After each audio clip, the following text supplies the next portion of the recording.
یہ جو بجٹ ابھی آیا ہے اگلے مالی سال کے لیے، اس کی روشنی میں یہ بات پوری ذمہ داری سے کہنا چاہتا ہوں کہ عالمی حالات میں جو تبدیلی آ رہی ہے اس سے ہمیں بہت زیادہ نقصان نہیں ہوگا، لیکن حکومت نے اس کی آڑ میں طاقتور طبقوں کو نوازنا اور عوام کے اوپر بوجھ ڈالنے کی جو پالیسی جوش و خروش سے نہ صرف برقرار رکھی ہے بلکہ اس میں اضافہ کیا ہے، اس کے نتیجے میں جو ہے غربت بڑھے گی، بے روزگاری بڑھے گی، مہنگائی کی شرح اونچی رہے گی، عوام کی تکالیف بڑھیں گی، اور جو بچے اسکول نہیں جا رہے، جن کو علاج معالجہ نہیں ہے، ان کو کسی قسم کی کوئی سہولت ملنے کا امکان نہیں ہے۔ جو تنخواہ دار طبقوں کو کچھ ریلیف دیا ہے اس سے کہیں زیادہ دوسرے ہاتھ سے ان کی جیب سے بھی نکال دیا گیا ہے، اس لیے کہ بجٹ تجاویز بالکل واضح ہیں۔ تو آپ اگلے 7 سال کی چونکہ آپ نے بات کی ہے تو میں آپ کو بتا دوں کہ 15,000 ارب روپیہ اگلے سال وفاق اور صوبوں نے، یہ گٹھ جوڑ ہوا ہے پیپلز پارٹی اور پی ایم ایل این کا،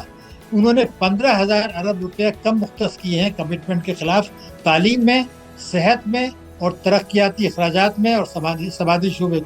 اس کی وجہ سے علاج معالجہ نہیں ملے گا، جو لوگ پیٹ بھر کی روٹی نہیں کھلا سکے بچوں کو، وہ صورتحال برقرار رہے گی۔ کوئی 11 کروڑ لوگ غریب ہیں اور ہمارے ٹاپ 10 ان ملکوں میں آتے ہیں جو کہ بھوک کی صورتحال سنگین ہے۔ پاکستان دنیا کے 10 ان ممالک میں شامل ہے، ان کے لیے کوئی بہتری مجھے کہیں نظر نہیں آ رہی بجٹ میں۔ ایک طرف صوبے گرانٹ دے رہے ہیں وفاق کو، جو پاکستان میں 78 سال میں کبھی نہیں دی گئی، وفاق صوبوں کو گرانٹ دیا کرتا ہے، اب کہ الٹا ہو گیا، پھر فاضل بجٹ بڑھا دیا، پھر پیٹرولیم لیوی یعنی بھتہ بڑھا دیا۔ تو پیٹرولیم لیوی جو بھتہ ہے اس میں صوبوں کا حصہ نہیں ہوتا۔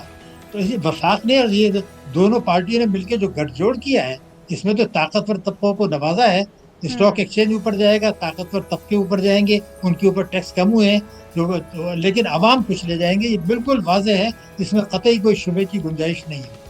اچھا ڈاکٹر صاحب، جس طرح آپ بھی کہہ رہے ہیں کہ نچلا جو متوسط طبقہ ہے وہ کچلا جائے گا مزید، اور جو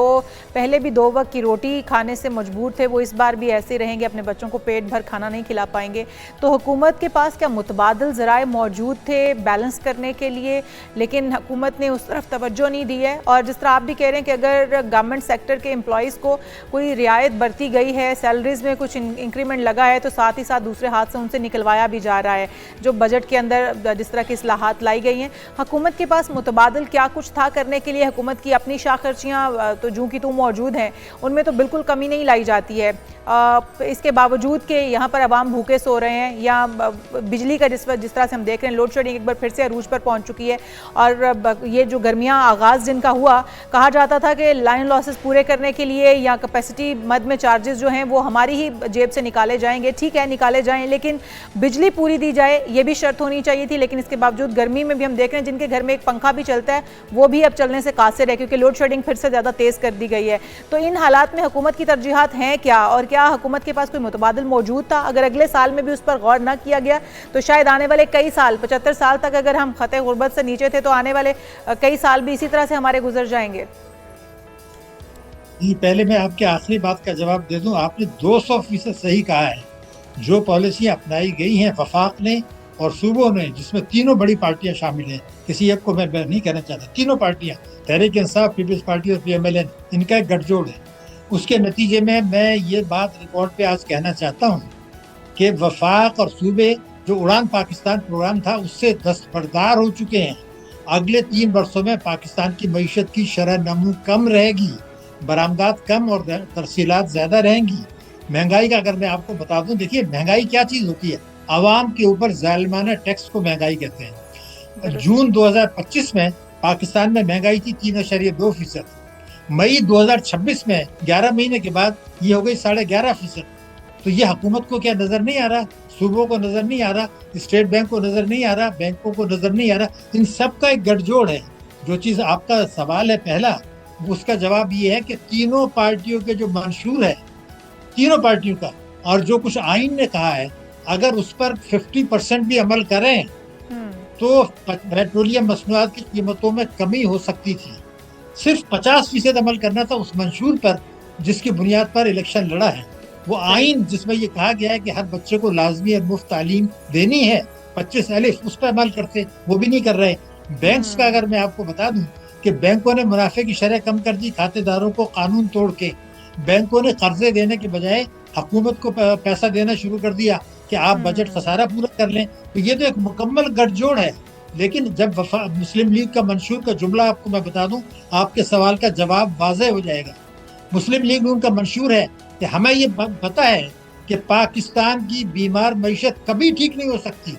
جب تک بنیادی نوعیت کی اصلاحات ٹیکسوں میں نہ کی جائیں۔ وہ اصلاحات کیا ہیں؟ ہر قسم کی آمدنی پہ ٹیکس لگانا، وفاق اور صوبے، معیشت کو دستاویزی بنانا، کالے دھن کو سفید ہونے سے روکنا۔ اور انہوں نے یہ کہا تھا کہ اگر اس کی مخالفت کی گئی تو ہم ان سے نمٹ کے دکھائیں گے۔ اب انہوں نے ان کو گلے لگا لیا اور نہ ہر قسم کی آمدنی پہ ٹیکس لگایا، نہ جو ہے وہ کالے دھن کو سفید۔ یہ تو ہر سیاسی جماعت یہی منشور لے کر آتی ہے اور جب حکومت میں آ جاتی ہے تو پھر وہ گلے ہی لگاتی ہے ان تمام مالدار طبقوں کو،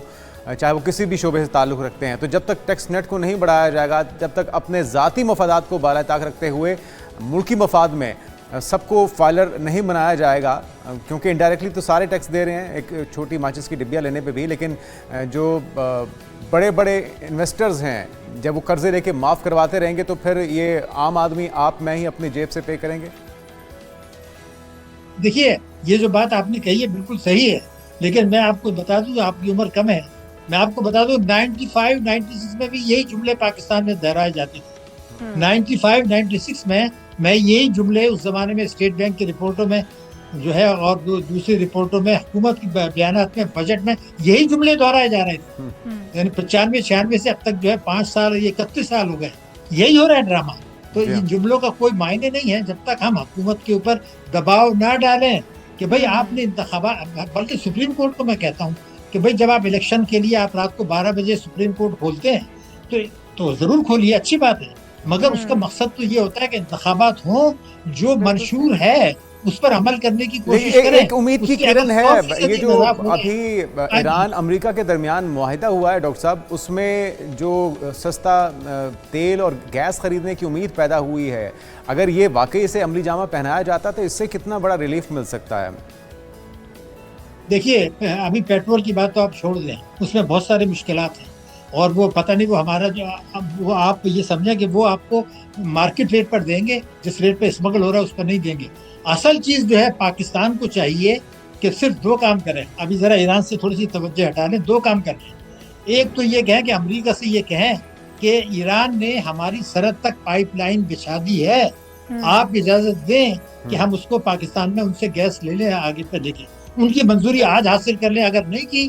تو پھر اگلے ہفتوں بعد ان کے تعلقات جب خراب ہوں گے وہ نہیں ملے گی۔ دوسرا کام ان کو کرنے کا یہ ہے کہ ایران کے ساتھ معاہدہ کرائے، بڑی اچھی بات ہے، مگر چین کے ساتھ مل کے افغانستان سے بھی تو معاہدہ کرا لیں۔ جب تک افغانستان کا معاہدہ نہیں ہوگا، پاکستان میں شہادتیں ہوتی رہیں گی، قربانیاں دیتے رہیں گے اور فورن ڈائریکٹ انویسٹمنٹ نہیں آئے گا۔ لیکن پیٹرول کی بات فی الحال آپ مت کریں، یہ 2 کام کر لیں، اور جو ان کا منشور ہے ٹیکسوں کا اس پر عمل کریں۔ توانائی کے سیکٹر کی بات یہ ہے جو آپ نے خود ابھی کہا کہ لائن لاسز بھی ہو رہے ہیں، وہ بھی عوام کے اوپر جا رہے ہیں، اس کے ٹرانسمیشن کے لاسز ہیں وہ بھی عوام پہ جا رہے ہیں، مہنگی بجلی بن رہی ہے وہ بھی عوام پہ جا رہے ہیں، جو بجلی کے بل نہیں دیتے وہ بھی عوام پہ جا رہے ہیں۔ تو پھر جو گرڈ سے گیس جاتی ہے وہاں پر جو کیپیسٹی نہیں ہے وہ بھی عوام پہ جا رہا ہے۔ اگر یہ ٹھیک نہیں کرتے اور آئی پی پی ایس والے کئی ہزار ارب روپے ناجائز کما لیا اور انہوں نے اس کا آج کوئی پارٹی تیار نہیں ہے کہ اس کا فورنسک آڈٹ کرائے، تو توانائی کے شعبے میں بھی جو امید آپ لگائے اگر لگائی ہے تو غلط لگائی ہے۔ جب تک حکومت پر دباؤ نہیں پڑے گا، آئی پی پیز کا فورنسک آڈٹ کرا کے ان کے معاہدے منسوخ کر کے نہیں کریں گے، یہ مسئلہ میں آپ کو یقین دلا رہا ہوں آپ 3 سال بعد بھی ڈسکس کر رہے ہوں گے۔ بڑا یہ سنگین مسئلہ ہے۔